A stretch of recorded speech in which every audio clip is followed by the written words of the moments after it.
Son sözü direnenler söyler. Son sözü mutlaka ama mutlaka biz söyleyeceğiz. Biz hukuktan yana, hukuk devletinden, adaletten yana olmaya devam ettik. Öyle de devam edeceğiz. Bu adaletsizliğe imza atanlar aslında tarihin çöp sepetinde çırpınmaya, debelenmeye devam edecekler. Bu iktidar böyle ayakta duramayacağını çok iyi biliyor. Bir siyasi mühendislik yaptılar.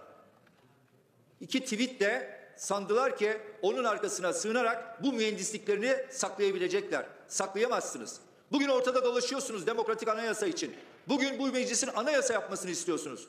Bu mecliste olmayan, yargılanan, yok sayılan, siyasetten men edilen arkadaşların olduğu bir ülkede anayasa yapılabilir mi? Selahattin Demirtaş'ın olmadığı, sözünün olmadığı bir yerde anayasa yapılabilir mi? Figen Yüksekdağ'ın, Gülten Kışanak'ın olmadığı bir yerde, Sabahat Tuncer'in olmadığı bir yerde anayasa yapılabilir mi?